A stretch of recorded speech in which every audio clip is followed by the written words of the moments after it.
Hi there, grief growers. Thank you so much for listening today.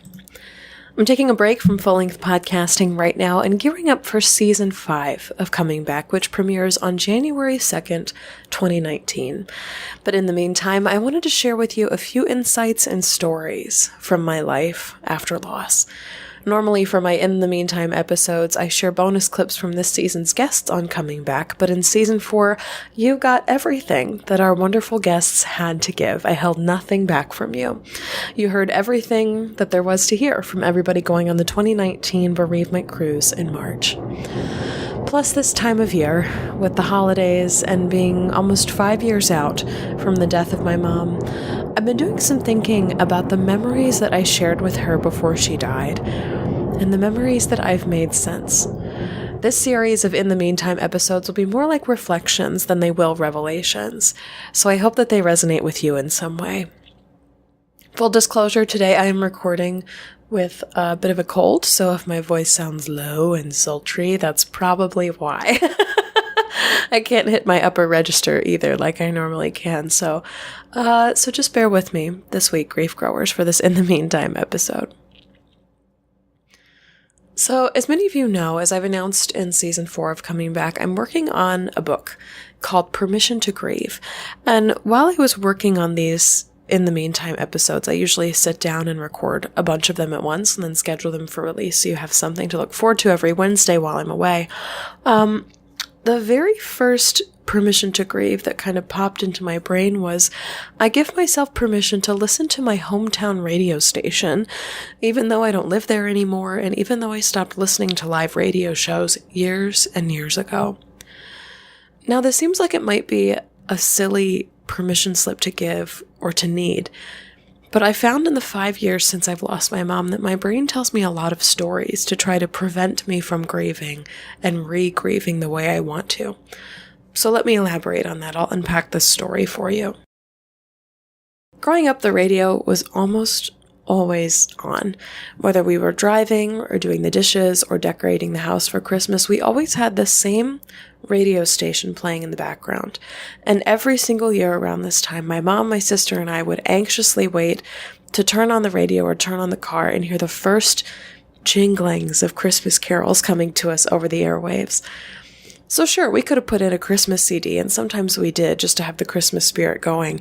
But to have the holiday music appear from another source and to have it be special, to only have it around during the holidays, just made it really cozy. It was something that we looked forward to every year. We would sing along and make up new lyrics that made us laugh and harass my mom every time that she cried to Mary, Did You Know? We would plan out our holiday events promoted on air, so things like the Lights Festival or holiday markets in our hometown. I would get the warm fuzzies over call-in song dedications, and every time they read "'Twas the Night Before Christmas," and every Christmas Eve I fell asleep to my favorite Christmas Eve song. I guess if I can have a favorite Christmas Eve song, which is Mannheim Steamroller's Silent Night.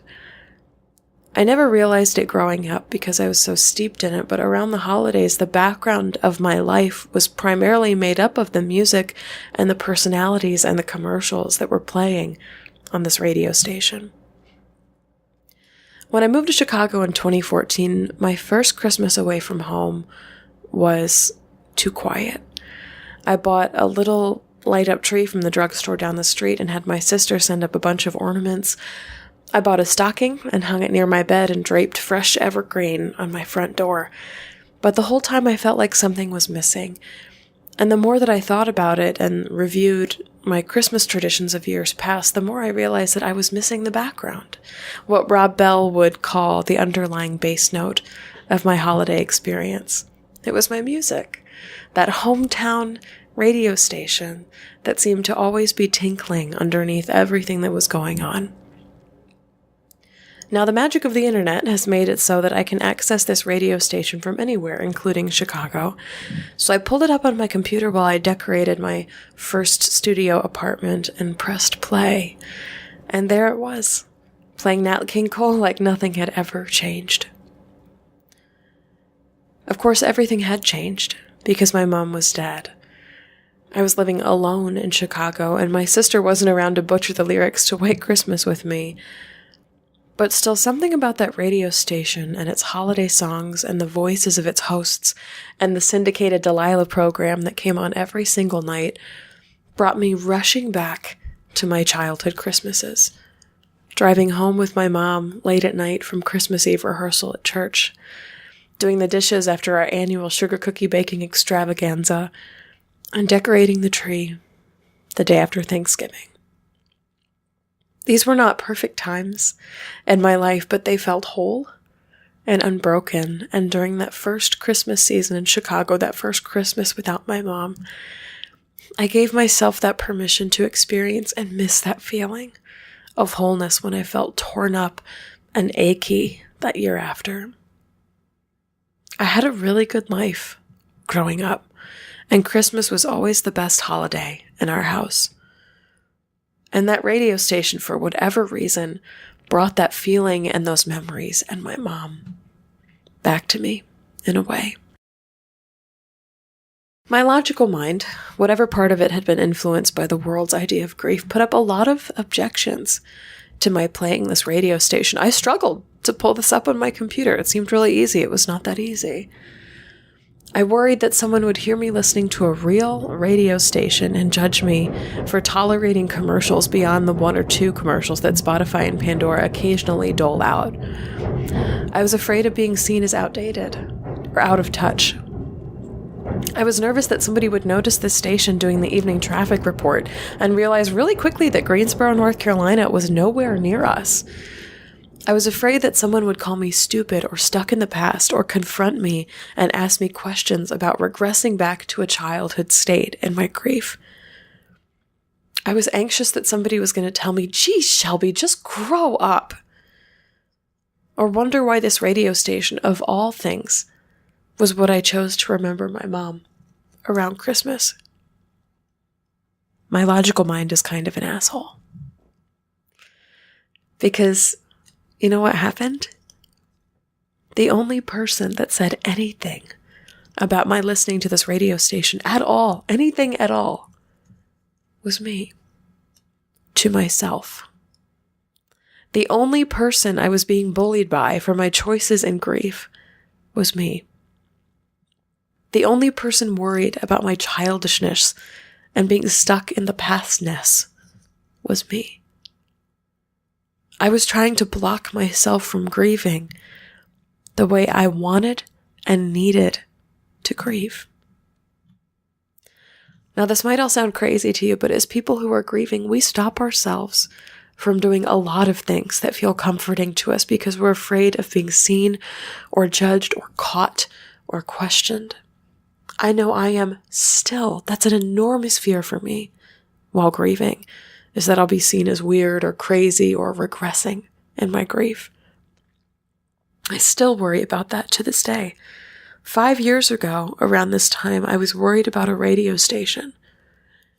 But now it's something different. It's leaning on religion this time of year when I am not religious at all. It's pretending my mom is standing next to me at a holiday market like an imaginary friend. It's changing my phone wallpaper to the last Christmas picture that we ever took together back in 2013. I miss her, grief growers. I miss my mom every single day of my life. And in listening to this radio station, I gave myself permission to have a piece of her back. To feel sad and depressed and joyful and nostalgic all at one time. I gave myself permission to experience her in waking life again. I gave myself permission to remember when things were good and whole. And I gave myself permission to bring more pieces of her up to the surface to hold. Sometimes I just need that. We all do in grief. Just one more thing that we can hold on to.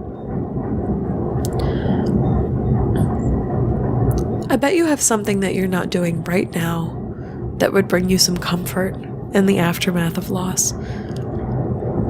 Whatever that thing is, grief growers, no matter how small, I want you to have it. That is my wish for you this week.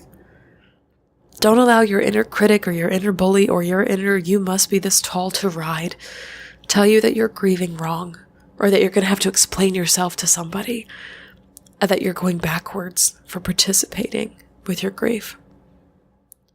Our grief is alive, and it wants something new from us every day, every year, every holiday season. For me in 2014, it was listening to my hometown radio station. What is it from you? What does grief want from you this year? I hope you enjoyed this In the Meantime episode of Coming Back. Stay tuned to the coming weeks for more insights, stories, and permissions in the weeks between now and the Season 5 launch of Coming Back in January. For grief support beyond this podcast, please consider supporting Coming Back on Patreon. All patrons are invited to join me live for my next hour-long Google Hangout where I'm sharing stories, resources, and advice for coping with life after loss. That's on December 17th at 8 o'clock p.m. And whenever you pledge, you are also automatically entered to win my In the Meantime giveaway. Anyone who's a patron of Coming Back by December 31st, 2018 is automatically entered to win 2 copies of the grief book that changed my life, the Grief Recovery Method Handbook. In addition to the 2 books you'll win, I'll also send along a set of Coming Back podcast stickers and a handwritten thank you note from my desk. You can find a link to my Patreon page where you can pledge and enter to win for as little as $1 per month in the show notes. You can also find a link to my Patreon page when you visit my website, shelbyforsythia.com.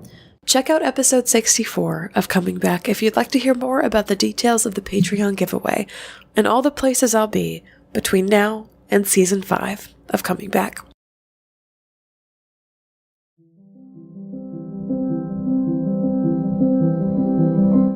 That's all I've got for you for this episode of Coming Back. In the meantime, I cannot wait to return to you with full-length episodes in January. While I'm away, you can find updates on me, this podcast, and my adventures on Facebook, Instagram, YouTube, and of course some extra behind-the-scenes stuff on Patreon.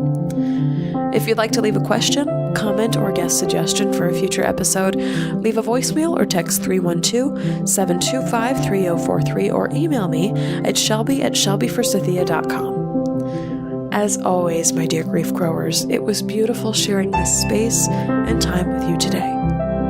I see you, I am proud of you and the work that you're doing in the world. I give you permission to grieve, and I love you. Because even through grief, we are growing.